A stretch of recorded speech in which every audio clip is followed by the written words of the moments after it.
तो हेलो दोस्तों, कैसे हैं आप। आशा करता हूँ अच्छे होंगे। दोस्तों, आज लेकर आए हैं पर्यावरण विधि, एनवायरमेंटल लॉ। दोस्तों, हम इसके 10 इंपॉर्टेंट क्वेश्चन लेकर आए हैं जो आपकी नॉलेज के लिए और आपके एग्ज़ाम के लिए बहुत ज़रूरी हैं। तो दोस्तों, बिना देरी किए स्टार्ट करते हैं अपना वीडियो। पहला क्वेश्चन है, पर्यावरण को परिभाषित कीजिए। Define environment. तो आइए जानते हैं। पर्यावरण के अंतर्गत जल, हवा, भूमि, मानव प्राणी, अन्य जीवित प्राणी, पौधे तथा उनके मध्य विद्यमान अंतर संबंध सम्मिलित हैं। पर्यावरण संरक्षण अधिनियम 1886 की धारा 2 के सब क्लॉज का में परिभाषित किया गया है। इस प्रकार पर्यावरण से तात्पर्य हमारे आसपास विद्यमान वनस्पति, जल, थल तथा वायु रूपी आवरण से है, जो अपने आसपास विद्यमान जीव जगत को प्रभावित करते हैं। हमारा विकास, हमारा स्वास्थ्य तथा हमारा जीवन अधिकांश हमारे पर्यावरण से प्रभावित होता है। कि हमारा स्वास्थ्य कैसा रहेगा, हमारा जीवन की शैली कैसी रहेगी, वो हमारे पर्यावरण से ही प्रभावित होती है।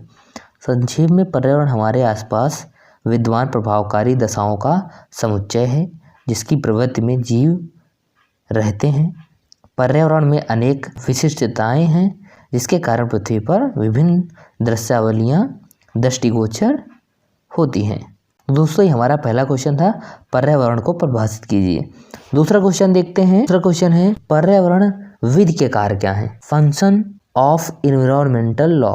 पर्यावरण विधि वह विधि है जो पर्यावरण एवं पर्यावरण संरक्षण से सरोकार रहती है और पर्यावरण प्रदूषण का निवारण एवं नियंत्रण करती है, जिसके तहत यह पर्यावरण प्राधिकारियों का गठन एवं उनको शक्तियां प्रदान करती है। पर्यावरण विधि तथा इसके कार्यों एवं दायित्वों का भी निर्धारण करती है हमारी पर्यावरण विधि। दोस्तों, विधिशास्त्री हैं, उन्होंने एक्सप्लेन किया है। रोजर्स के अनुसार पर्यावरण विधि इस ग्रह और इसकी जनता को उस कार्यकलाप से जो पृथ्वी और इसके जीवन को बनाए रखने वाली क्षमता को उलट देता है। इससे संरक्षण करने वाली ग्रहीय धारदारी की विधि है। विकास कार्य में मनुष्यों द्वारा भूमि, जल स्रोतों, वन और वातावरण को पर्याप्त क्षति कारित किया गया है। आज मनुष्य द्वारा विकास क्षेत्र में काफ़ी उपलब्धियां तो हासिल कर ली गई हैं, परंतु यह केवल पर्यावरण की कीमत है। अपने विकासात्मक प्रक्रिया में पर्यावरण को पर्याप्त नुकसान पहुंचाया गया है, जिसे प्रत्यक्ष रूप से देखा और अनुभव किया जा सकता है। अतः हम कह सकते हैं कि वास्तव में पर्यावरण विधि पर्यावरण की चुनौतियों से संबंधित विधि है, जो पर्यावरण का संरक्षण करती है और निवारण करती है। तो दोस्तों, ये हमारा था पर्यावरण विधि के कार्य। तीसरा क्वेश्चन देखते हैं। तीसरा क्वेश्चन क्या है, लोक न्यास का डॉक्ट्रिन ऑफ पब्लिक ट्रस्ट। दोस्तों, प्रोफेसर जोसेफ एल को आधुनिक लोक न्यास सिद्धांत का प्रतिपादक माना जाता है। आधुनिक लोक न्यास सिद्धांत के प्रतिपादक कौन है? Professor Joseph L. दोस्तों, लोक न्यास सिद्धांत का सारांश यह है कि वायु, समुद्र, नदियाँ, प्राकृतिक झरने, जल तथा वन सामान्य जन के लिए इतनी अधिक महत्वपूर्ण है कि इन्हें निजी या व्यक्तिगत मनोरंजन की विषय वस्तु बनाना पूर्ण रूप से अनुचित है। वायु, जल तथा वन प्रकृति द्वारा मानवता को प्रदत्त ऐसे उपहार हैं कि इनको सामान्य जन के लिए स्वतंत्रता पूर्वक उपलब्ध कराया जाना चाहिए। लोक न्यास सिद्धांत के अनुसार उपयुक्त प्राकृतिक उपहारों को लोकगीत में सरकार द्वारा सुरक्षा की जानी चाहिए तथा उनके व्यक्तिगत एवं व्यापारिक उपयोग को प्रतिबंधित किया जाना चाहिए। दोस्तों, यह हमारा डॉक्ट्रिन ऑफ पब्लिक ट्रस्ट है। चौथा नंबर क्वेश्चन देखते हैं। चौथा नंबर क्वेश्चन क्या है, वैश्विक ऊष्मा वृद्धि क्या है, ग्लोबल वार्मिंग क्या है।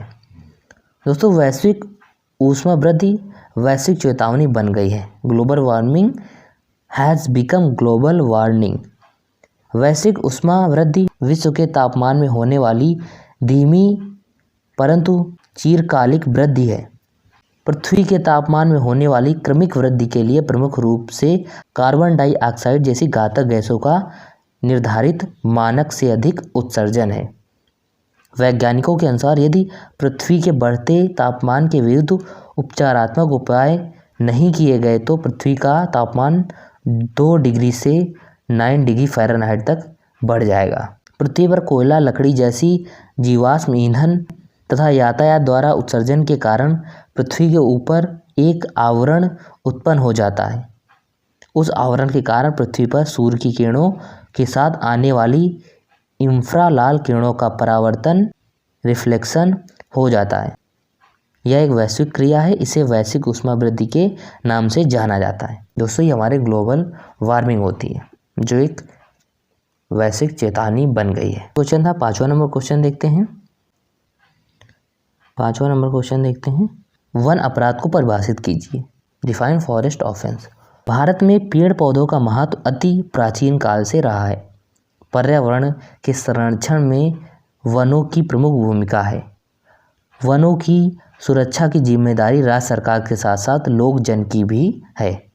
राज्य सरकार द्वारा वनों की संरक्षण के मद्देनज़र वनों को 4 संवर्गों में विभाजित किया गया है। आरक्षित वन, ग्रामीण वन, संरक्षित वन तथा गैर सरकारी प्राइवेट वन। दोस्तों, राज्य सरकार वनों की सुरक्षा के लिए राजपत्र में अधिसूचना जारी कर निम्न वनों को आरक्षित वन घोषित कर इन वनों की कटाई या सफाई करना, आग लगाना या जलती हुई आग को छोड़ देना जिससे ऐसा वन संकट उत्पन्न हो जाए, ऐसे वनों में अतिचार करना या पशु चराना या पशुओं को अतिचार करने देना, किसी वृक्ष को गिराना, छाड़ना, जलाना, उनकी छाल उतारना, पत्तियां तोड़ना अथवा अन्य नुकसान पहुंचाना आदि प्रतिबंधित कर सकती है। ऐसे करने वाले लोग अपराध के दोषी ठहराए जा सकते हैं तथा उन्हें ऐसे कार्य करने पर 6 माह तक की सज़ा अथवा 500 तक जुर्माने अथवा दोनों से दंडित किया जा सकता है। तो दोस्तों, यह हमारा वन अपराध की परिभाषा थी। तो ये सब वन अपराध नहीं करने चाहिए, नहीं तो आपको 6 महीने की माह की सज़ा मिलेगी, कारावास तथा 500 रुपये जुर्माना, या दोनों देना पड़ सकता है या अलग अलग देना पड़ सकता है। और इसको 4 भागों में डिवाइड किया गया, आरक्षित वन, ग्रामीण वन, संरक्षित वन तथा गैर सरकारी प्राइवेट वन। तो जो आप समझ गए होंगे, प्रश्न नंबर 5 था। प्रश्न नंबर 6 देखते हैं। प्रश्न नंबर 6 है, वन उत्पादन का अधिग्रहण क्या है? Confiscation of forest produce. One अधिनियम की धारा 55 के अनुसार ऐसी इमारती लकड़ी या वन उपज जो सरकारी संपत्ति नहीं है और उसके विषय में वन अपराध किया गया है और ऐसे वन विषयक अपराध करने में प्रयुक्त सब औजार, नावें और पशु आदि अधिहरणीय होंगे। ऐसे अपराध के लिए विहित किसी अन्य दंड के अतिरिक्त हो सकेगा। जब किसी वन विषयक अपराध का विचारण समाप्त हो जाता है, तब यदि वह वन उपज जिसके संबंध में ऐसा अपराध हुआ है सरकार की संपत्ति है या उसका अधिहरण हुआ है, तो वह वन अधिकारी द्वारा अपने भार साधन में ले ली जाएगी और किसी अन्य दशा में उसका ऐसी रीति से व्ययन किया जा सकेगा जैसे न्यायालय निर्दिष्ट करे। यह हमारा वन उत्पादन का अधिग्रहण है, जो वन अधिनियम की धारा 55 में दे रखा है। प्रश्न नंबर 7 है, भारतीय वन अधिनियम के अधीन वारंट के बिना गिरफ्तारी, arrest without warrant under Indian forest act. दोस्तों, भारतीय वन अधिनियम 1927 में वन अधिनियम का प्रशासन वन अधिकारियों द्वारा किया जाता है। इन वन अधिकारियों को गवाहों की उपस्थिति सुनिश्चित करने तथा दस्तावेजों को प्रस्तुत करने के लिए बाध्य करने का अधिकार है। इन वन अधिकारियों को वन अपराध में गिरफ्तारी वारंट या अन्वेषण वारंट जारी करने, वन अपराध की जांच में साक्ष्य लेने का अधिकार है। इन वन अधिकारियों द्वारा लिया गया साक्ष्य मजिस्ट्रेट के न्यायालय में ग्राम्य है। इस अधिनियम के अधीन वारंट के बिना गिरफ्तारी की जा सकती है। धारा 33 एवं 42 में सरकार द्वारा जारी अधिसूचना तथा नियम का उल्लंघन करने वाले व्यक्ति को 6 माह का कारावास तथा 500 अर्थदंड या दोनों को किए जाने का प्रावधान यह अधिनियम करता है। प्रश्न नंबर 8 है, पर्यावरण विधि की कमियों का उल्लेख कीजिए। Describe demerits of environmental law. Bharat में पर्यावरण संरक्षण संबंधी प्रावधानों को उचित रूप प्रदान किया गया है। भारतीय संविधान में पर्यावरण संरक्षण को एक मूल अधिकार के रूप में तथा मूल कर्तव्य के रूप में उल्लेखित किया गया है। फिर भी पर्यावरण विधि में कई कमियां मौजूद हैं। इसे प्रभावी बनाना बहुत ही जरूरी है। पर्यावरण विधि की कुछ कमियां निम्न हैं। प्राकृतिक संसाधनों का समुचित प्रबंध न किया जाना, पर्यावरणीय शिक्षा का पर्याप्त अभाव होना, उद्योगों को प्रदूषण से रोकने के लिए किसी कानून का न होना, वन संरक्षण को पर्याप्त महत्व न दिया जाना, जनसंख्या वृद्धि जो कि मुख्य कारण है, सभी जगह पर पॉलीथीन बैग एवं थैलियाँ आदि के उपयोग पर प्रभावी ढंग से रोक न लगाना। दोस्तों, ये कुछ कमियां हैं जो पर्यावरण विधि की हमने उल्लेख की है। ये 6 कमियां हैं। ये प्रश्न नंबर 8वां था। प्रश्न नंबर 9 देखते हैं। प्रश्न नंबर 9 है, पर्यावरण विधि को अधिक प्रभावी बनाने के लिए सुझाव क्या है? Suggestion for making environmental law more effective. पर्यावरण विधि को और अधिक प्रभाव बढ़ाने के लिए महत्वपूर्ण सुझाव पेश किए जा सकते हैं। प्राकृतिक संसाधनों का समुचित प्रबंध किया जाना चाहिए। पर्यावरण अपकर्षण, जलवायु एवं अन्य प्रदूषणों को रोकथाम के प्रयास गतिशील बनाए जाएं। पर्यावरण शिक्षा को प्रोत्साहन किया जाना चाहिए। उद्योगों के प्रदूषण को रोकने के लिए पाबंद किया जाना चाहिए। वन संरक्षण को महत्व दिया जाना चाहिए। जनसंख्या वृद्धि पर रोक लगाने के कारगर उपाय किए जाने चाहिए।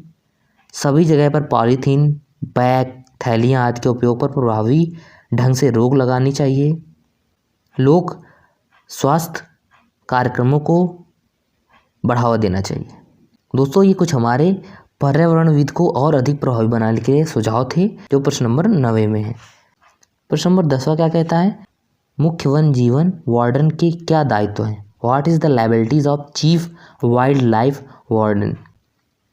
मुख्य वन जीव अभिरक्षण अपने कर्तव्य के निर्वहन और अपनी शक्तियों का प्रयोग समय समय पर राज्य सरकार द्वारा अधिरोपित निर्देशों के अधीन करेगा।